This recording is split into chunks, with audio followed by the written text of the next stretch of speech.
Bismillah. Assalamualaikum warahmatullahi wabarakatuh. Saya Wahyu Alfandri Pulungan, BP 1711082032, yang akan menjelaskan materi pertama, yaitu aplikasi nilai-nilai Pancasila dalam menghadapi pandemi COVID-19.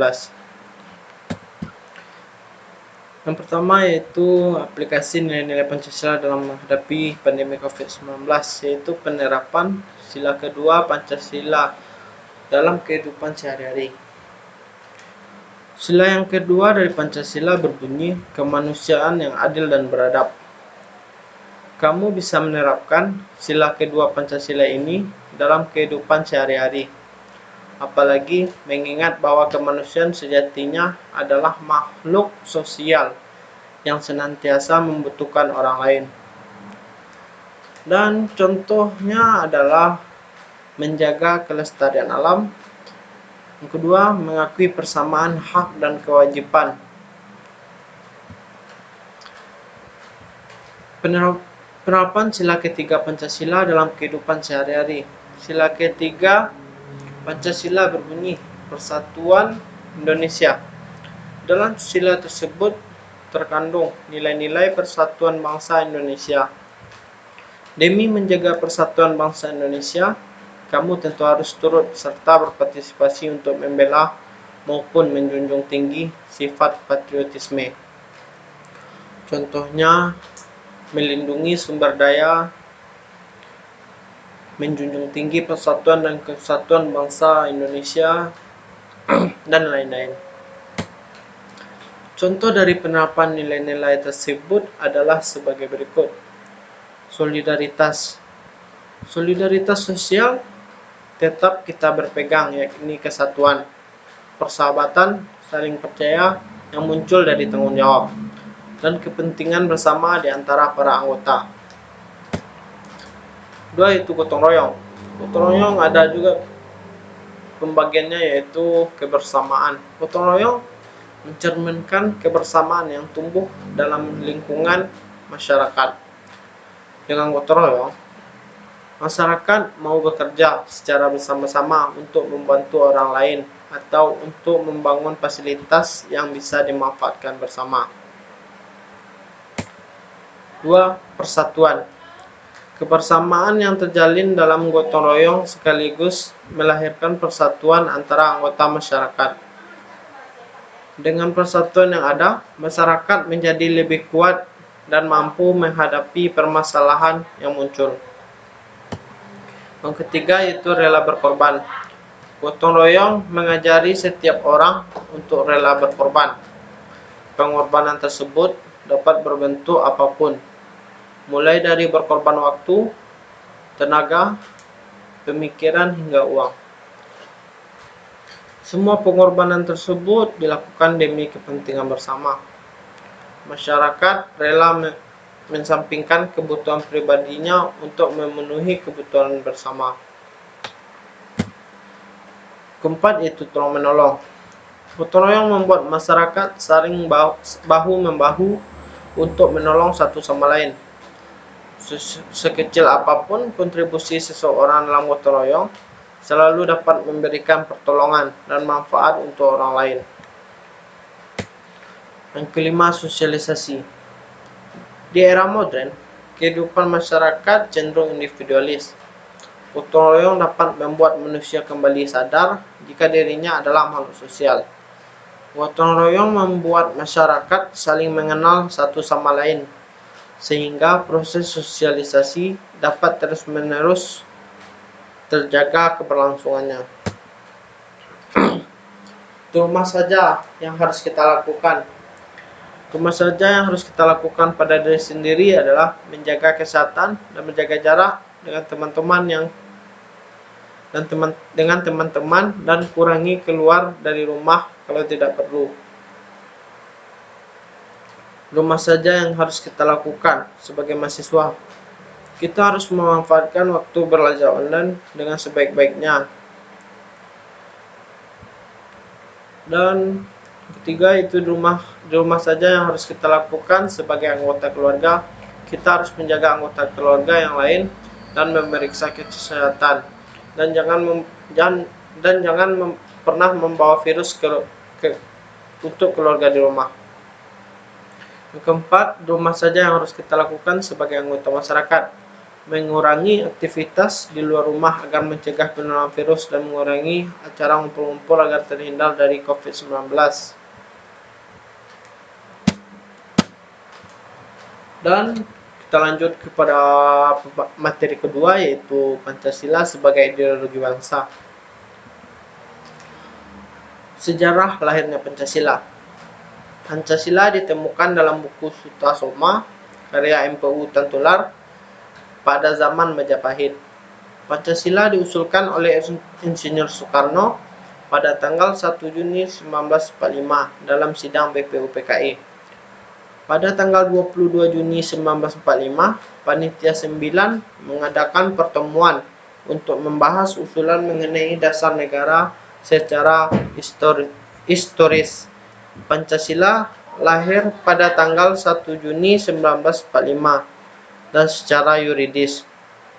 Pancasila lahir tanggal 18 Agustus 1945. Pancasila sebagai ideologi bangsa dan negara Indonesia.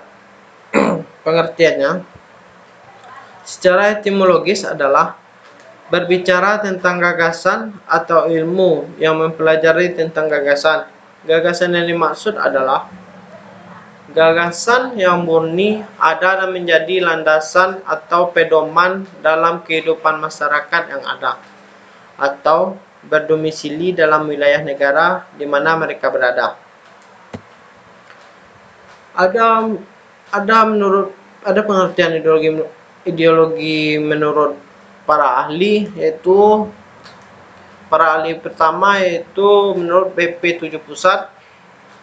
Ideologi adalah ajaran, doktrin, teori yang yakin kebenarannya yang disusun secara sistematis dan diberi petunjuk pelaksanaan dalam menanggapi dan menyelesaikan masalah yang dicapai dalam masyarakat, berbangsa dan bernegara. Dan yang kedua, menurut Profesor Dr. Maswadi Rauf, ideologi adalah rangkaian nilai yang disepakati bersama untuk menjadi landasan atau pedoman dalam mencapai tujuan atau kesejahteraan bersama. Pancasila sebagai ideologi terbuka, yaitu ideologi terbuka adalah ideologi yang dapat berinteraksi dengan ideologi yang lain. Ideologi Pancasila dapat mengikuti perkembangan yang terjadi dalam aspek kehidupan masyarakat. Ideologi Pancasila memiliki nilai-nilai yang meliputi nilai dasar, nilai instrumental, dan nilai praktis. Fungsi dan peranan Pancasila dalam bermasyarakat, berbangsa, dan bernegara. Yang pertama itu Pancasila sebagai jiwa bangsa. Yang kedua, Pancasila sebagai kepribadian bangsa Indonesia. Yang ketiga, Pancasila sebagai dasar negara Republik Indonesia. Yang keempat, Pancasila sebagai sumber dari segala sumber hukum di Indonesia. Selanjutnya, Pancasila sebagai perjanjian luhur Indonesia. Pancasila sebagai pandangan hidup. Pancasila sebagai cita-cita dan tujuan bangsa. Pancasila sebagai moral pembangunan nasional sebagai pengalaman Pancasila. Implementasi Pancasila dalam kehidupan bermasyarakat. Implementasi pada sila pertama, ketuhanan yang Maha Esa. Percaya dan takwa kepada Tuhan Yang Maha Esa sesuai dengan agama dan kepercayaan masing-masing menurut dasar kemanusiaan yang adil dan beradab. Hormat dan menghormati dan bekerja sama antara pemeluk agama dan penganut kepercayaan yang berbeda-beda sehingga terbina kerukunan hidup. Tidak memaksakan suatu agama dan kepercayaan kepada orang lain. Saling menghormati dan kebebasan menjalankan ibadat sesuai dengan agama dan kepercayaannya. Implementasi sila kedua, kemanusiaan yang adil dan beradab. Mengakui persamaan derajat, persamaan hak, dan persamaan kewajiban. Saling mencintai sesama manusia. Mengembangkan sikap tenggang rasa. Tidak semena-mena kepada orang lain.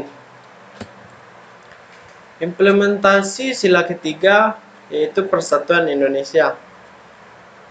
Bangga sebagai bangsa Indonesia bertanah air di Indonesia. Memajukan pergaulan demi persatuan dan kesatuan bangsa yang berbineka tunggal ika. Cinta tanah air dan bangsa. Rela berkorban untuk kepentingan bangsa dan negara. Implementasi sila keempat, kerakyatan yang dipimpin oleh hikmah kebijaksanaan dalam permusyawaratan dan perwakilan. Musyawarah untuk mencapai mufakat. Mengutamakan musyawarah dalam mengambil keputusan untuk kepentingan bersama. Tidak memaksa kehendak kepada orang lain, mengutamakan kepentingan negara dan bermasyarakat. Implementasi sila kelima yaitu keadilan sosial bagi seluruh rakyat Indonesia, seluruh bangsa Indonesia. Menjaga keseimbangan antara hak dan kewajiban, suka memberi pertolongan kepada orang lain, menjauhi sikap pemerasan terhadap orang lain, tidak melakukan kegiatan yang merugikan kepentingan umum. Dan lanjut kepada materi ketiga yaitu identitas nasional.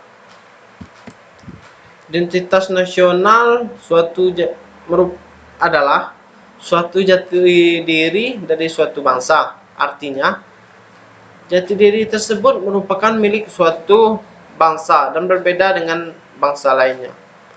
Dalam garis besarnya, identitas nasional merupakan suatu jati diri yang tidak hanya mengacu pada individu tertentu, namun juga berlaku untuk suatu kelompok atau organisasi atau negara. Parameter identitas nasional. Parameter identitas nasional itu adalah suatu ukuran atau patokan yang dapat digunakan untuk menyatakan sesuatu adalah menjadi ciri khas suatu bangsa. Sesuatu yang diukur adalah unsur suatu identitas seperti kebudayaan yang menyangkut norma, bahasa, adat istiadat, dan teknologi. Sesuatu yang alami atau ciri yang mudah terbentuk seperti geografis. Unsur-unsur pembentuk identitas nasional Indonesia berdasarkan ukuran parameter sosiologis. Yang pertama yaitu suku bangsa.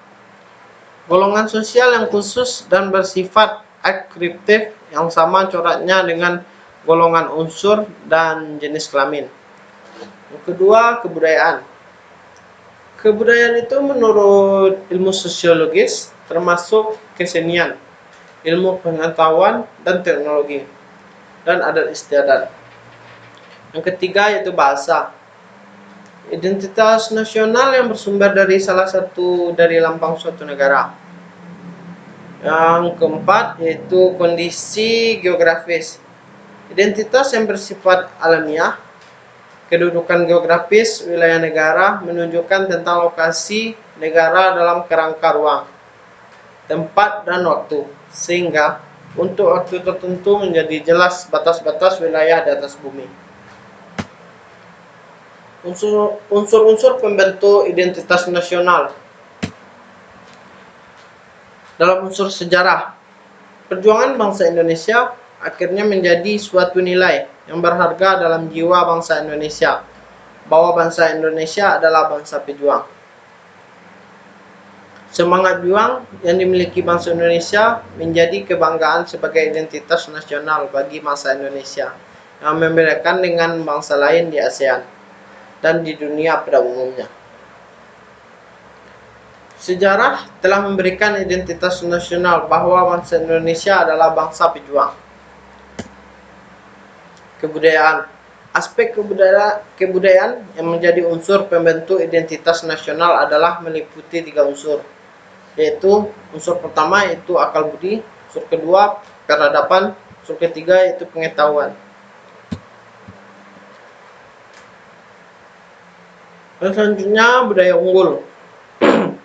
Semangat dan kultur kita untuk mencapai kemajuan dengan cara nilai kemanusiaan, demokrasi dan keadilan dijadikan landasan ideologis yang secara ideal dan normatif diwujudkan secara konsisten, dinamis, kreatif, dan bukan indoktriner. Suku bangsa. Adanya suku bangsa yang majemuk atau aneka ragam suku bangsa yang dimaksud adalah terlihat dari jumlah suku bangsa yang lebih kurang 300 suku bangsa dengan bahasa dan dialek yang berbeda. Di Indonesia banyak suku-suku yang terdapat pada daerah-daerah di Indonesia. Agama. Identitas nasional dalam aspek agama adalah masyarakat agamis dan memiliki hubungan antar umat seagama dan antar umat beragama yang rukun. Islam adalah agama mayoritas bangsa Indonesia. Dikenal juga dengan Islam santri yang terbagi dua, yaitu Islam modernis dan Islam tradisionalis. Dan yang terakhir yaitu bahasa. Bahasa adalah suatu atribut bangsa di samping sebagai identitas nasional. Jadi, pada tiap-tiap daerah mempunyai ciri khas bahasa yang berbeda. Dan sekian dari materi dari saya. Kalau ada kekurangan saya mohon maaf. Saya tutup dengan billahi taufiq wa hidayah. Assalamualaikum warahmatullahi wabarakatuh.